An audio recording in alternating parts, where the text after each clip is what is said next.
რას დავდივით, იმაზეც ვაკეთებ და იმაზე მოკლედ დროში. შეიძლება მართლაც ევროპას გავავოცოთ. Поздравляю весь личный состав. კარგი მანევრია ძალიან. დიაბოლოვაში გადაცემდა. პროჭორვილელები მაგრად მუშაობენ, ვაღიაროთ. მიყვებიან პროპაგანდის კლასიკურ კანონებს და წარმატებას აღწევენ. თავარი კანონია, იმდენი ტყუილი უნდა თქვა, რომ ადამიანს აურიო ტვინი, რომ ვერავინ მოახერხოს ყველაფრის გადამოწმება და უარყოფა. საბოლოო ჯამში 100-დან 80 სიცრუეს ვერავინ შეამჩნევს. შემდეგ კი იტყვი, როგორც მე ჯერ კიდევ 2025 წელს ვამბობდი, ჟანრის კლასიკის შესაბამისად კოცებმა ახლა შემოაგდეს თემა, რომელიც ძალიან სტკივად, ოლიგარქია. ბუნებრივიცაა, რომ სტკივად. მოიშველიეს რაღაც საერთაშორისო კვლევა, რომლის მიხედვითაც ამტკიცებენ, რომ ყურადღება. საქართველო დეოლიგარქიზაციის ხანგრძლივი გაუმჯობესებით ევროპის საუკეთესო სამეულშია. 2012 წლის შემდეგ დეოლიგარქიზაციის ხანგრძლივი გაუმჯობესებით საქართველო ევროპის საუკეთესო სამეულშია. დღეს გვაქვს ეს შედეგი, მათ შორის მათივე საერთაშორისო ინსტიტუტების მიერ შეფასება დეოლიგარქიზაციის საკითხთან დაკავშირებით, როდესაც ქვეყანა გადის პირველ სამეულში პოზიტიური თვალსაზრისით. არ გამიკვირდა, რომ მოწინავე ქვეყნების რიგში ვართ. საპირისპირო არის ევროკავშირის ძალიან ბევრ ქვეყანაში, რომელსაც დრო ვიგებთ ხოლმე. ალბათ ბევრს მოხვდა ყურში ეს ამბავი, მაგრამ სამწუხაროდ არავინ არაფერი გადაამოწმა. იმიტომ რომ ამ ტყუილის გამოქვეყნებას დროში დაემთხვა უამრავი რამ. განათლების რეფორმა წოდებული ცოდნის ამოძირკვის რუსული სპეცოპერაცია. ამას დაემთხვა ახალი კანონი, რომელთაც ქუჩაში შეკრება საერთოდ იგრძელება. ამას დაემთხვა ბორიას მილიციის მიერ ქიმიური იარაღის გამოყენების საერთაშორისო გამოძიების უკვე საერთაშორისო მოთხოვნად მხარდაჭერა და უამრავი სხვა ამბავი. ამ არაქოცურმა მედიამაც რაკნა, რაც დარჩა იმან. არც ფული აქვს და არც ჯანი რომ ყველაფერს დიოს. მოკლედ, დავხარჯე ცოტა ხანი და ჩაუჯექი პირველ წყაროს, რასაც პროჭორვილელები ეყრდნობიან.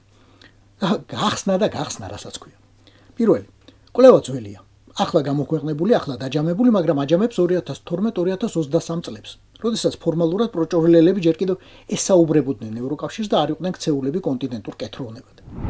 მეორე, თავიდანვე ვნახე ის გვერდი, რომელიც პროჭორვილელებმა მიუთითეს თავიანთი დიდი მიღწევის დასამტკიცებლად. გვერდი 51, აბა, ქოცის სხვას რას მიუთითებდა. ხო და ამ 51 გვერდზე თქვენი მოწონებული დამხვდა აი ეს ცხრილი. საქართველო მართლაც ცხრილიზე მონაწილეშია, ოღონდ თუ ორ სიტყვას აბამთ ინგლისურად. მარტივად ნახავთ, რომ ეს ნეგატიური მაჩვენებელია. რაც უფრო ზემოთ ხარ, მით უარესდება შენი ამბავი. ეროვნული სიმდიდრის წილი მოსახლეობის უმდიდრესი 1%-ის ხელში. მე-6 ევროპული ადგილი. ჩვენ ზემოთ არიან თურქეთი, რუსეთი, უნგრეთი, კვიპროსი და შვეიცარია.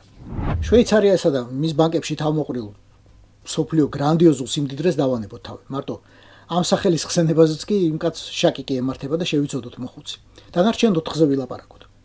კიდევ ერთხელ, კვლევის მონაცემთა უდიდესი ნაწილი უკრაინაში დიდი ომის დაწყებამდეა შეკრებილი და მაშინაც კი თურქეთშიც, უნგრეთშიც და კვიპროსშიც ძალიან საგრძნობი იყო რუსი ოლიგარქების გავლენა. ორმაგი მოქალაქეობით, ბინადრობის ნებართვით ყიდულობდნენ ყველაფერს. უბრალოდ ყველაფერს, რაზეც მიუწვდებოდათ ხელი. ოღონდ ფული გაეტანათ რუსეთი და რამენაირად გაეთეთრებინათ. ეს არის ამ ჯგუფისა და ამ თანმიმდევრობის შედგენის ერთი უმთავრესი მიზეზი. შემდეგ გვერდზე კი წერია, რომ ცვლილებები მოხდა და იმ 1% ხელში დღეს ეროვნული სიმდიდრის ნაკლები წილია. მაგრამ მაგის ისტორია გაგახსენოთ? ან რა გახსენება გინდათ?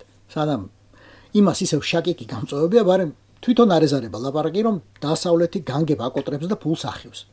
მოკლედ, ის დაბლოკილი 6,7 მილიონი დოლარი უნდა იყოს ალბათ მიზეზი, რითაც ბორია ივანაშვილის ანგარიშები შეთხელდა და საერთო ქართულ სიმდიდრეში წილი ოდნავ შემცირდა. უფრო მარტივად, ქართული ოცნების ტყუილი გაუმჯობესებულ რეიტინგზე უბრალოდ სიმწრის სიცილია. სახლი გვეწვის და ხელი მაინც გავითფოთ, ბატონო ბორისო.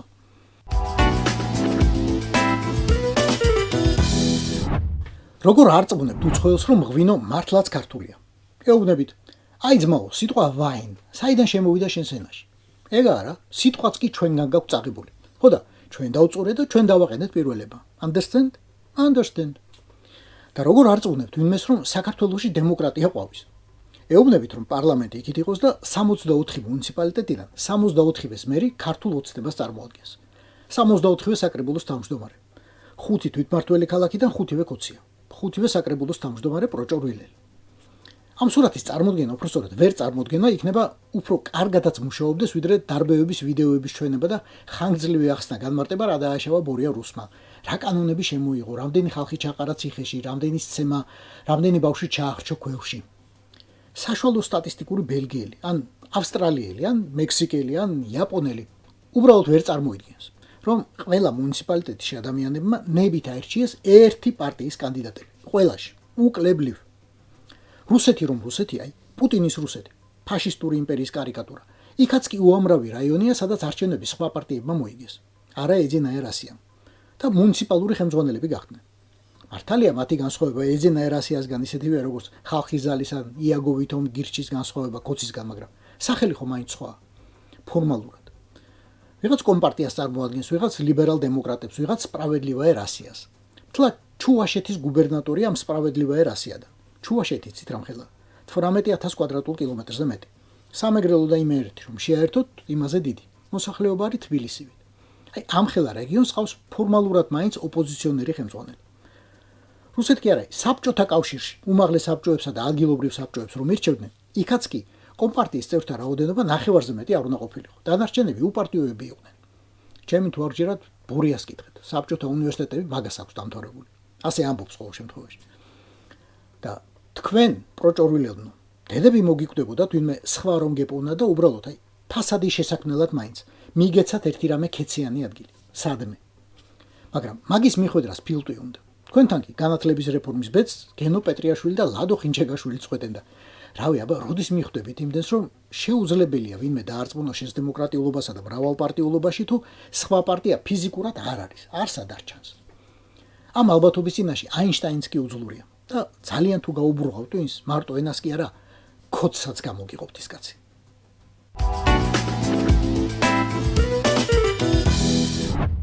ამ ინფორმაციასაც დამატებითი ცნობები სჭირდება, არც ბევრი რამის ახსნა და განმარტება. საერთოდ.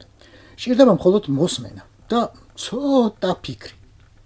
მაშინ, როდესაც თქვენ შვილებს უუქმებენ მე-12 კლასს და უბრალოდ უსპობენ, ფიზიკურად უსპობენ დასავლურ უნივერსიტეტებში სწავლის გაგრძელების შანსს. მაშინ, როდესაც თქვენ შვილებს უსპობენ კერძო უნივერსიტეტებში უფასოდ სწავლის შანსს. მაშინ, როდესაც თქვენ შვილებს უსპობენ სტუდენტურ გრანტს, უსპობენ. მაშინ, როდესაც თქვენ შვილს უსპობენ არჩევანს, სად და როგორ გააგრძელოს უმაღლესი განათლება. თვითონ პროჭორვილელებს ეგ ამბავი სულ ირაკლი კობახიძეზე კიდიათ. იმიტომ რომ იმ ბრძენი კაცის არც ერთ შვილს, არც ერთი დღე არ უვლია ქართულ სკოლასა ან უნივერსიტეტში. იმიტომ რომ ირაკლი კობახიძე მისივე დეკლარაციის მიხედვით 2 შვილის განათლებაზე წელიწადში 38347 ლარს ხარჯავს. იმიტომ რომ გეკაგელა ჯეკაგელაძემ პოლიცმაისტერმა სანამ თქვენ შვილებს არბევდა და წამლავდა საკუთარი ერთი შვილის სკოლაში სატარებლად 20800 ლარამდე დახარჯა. იმიტომ რომ ფინანსთა მინისტრად წოდებულმა ლაშა ხუციშვილმა 2 შვილის განათლებაში 2024 წელს 14000 ლარზე მეტი გადაიხადა. იმიტომ რომ სოფლის მეურნეობის მინისტრად წოდებულმა დავით სონღულაშვილმა შვილების სწავლაში 18200 ლარამდე გაისროლა. ყველაზე იაფად შვილებს თურმე ჯანდაცვის მინისტრად წოდებული მიხეილ სარჯველაძე ასწავლის 5000 ლარად სულ, ოდნავ მეტად. რადიო თავისუფლების ინფორმაციით, იუსტიციის მინისტრის პოსტზე მყოფ პაატა სალიას შვილი წლების განმავლობაში დაჰყავდა ბრიტანულ ქართულ აკადემიაში, ფასიანში. ახალი დეკლარაციით უცნობია სად აგრძელებს სწავლას ეს ბავშვი. ასევე გამოტოვეს შვილების განათლებაზე დახარჯული ფული და მათი განათლების ამბავი, ზოგადად, განათლების მინისტრად წოდებულმა გივი მიქანაძემ, ინფრასტრუქტურის მინისტრის კაბინეტში მჯდომმა რევას სუხაძემ და თავდაცვის მინისტრად სახელდებულმა ირაკლი ჩეკოვანმა. ამიტომ არ გჭირდებათ არც მომწავლავი ხსნარების ქიმიის ფორმულების შესწავლა ახლა, არც არჩევნების გაყალბების სქემებში ჩაღრმავება, არც უკანონო რუსულ ბიზნესსა და სანქციების გვერდის ავლაში ივანაშვილისა და ვიღაც სხვათა მონაწილეობის დეტალების ცოდნა. არ გჭირდებათ. არც სასამართლოსა და მედიის მიტაცებაზე ფიქრი არ გინდათ. გჭირდებათ ერთადერთი რამ. ჩაიხედეთ საკუთარ საფულეში და საკუთარ თავს უპასუხეთ. გააქვთ 38347 ლარი, რომ 2 შვილის სკოლისთვის გადაიხადოთ. 38000 კი არა. 38 ლარი რამდენს რჩებათ ხელფასიდან ხელფასამდე. ხო და ყველანაირი არსებული თუ ჩაფიქრებული უბედურება თქვენთვის უნდათ. თქვენი შვილებისა და შვილიშვილებისთვის ემეტებათ მხოლოდ. თავისთვის კი უკვე მოწყობილი აქვთ კაი ცხოვრება და გონიათ რომ სულ ასე იქნება. სანამ თქვენ უკანალს არ ასწევთ და მათ კითხვით ხმამაღლა არ მიხვალთ. ქუჩაში. რას დავიდით? იმაზე მეც ვაკეთებ და იმაზე მოკლედ დროში. შეიძლება მართლაც ევროპაც გავაუწყოთ. Поздравляю весь личный состав. კარგი მანევრია ძალიან. იაპონიაში გადაცემდა.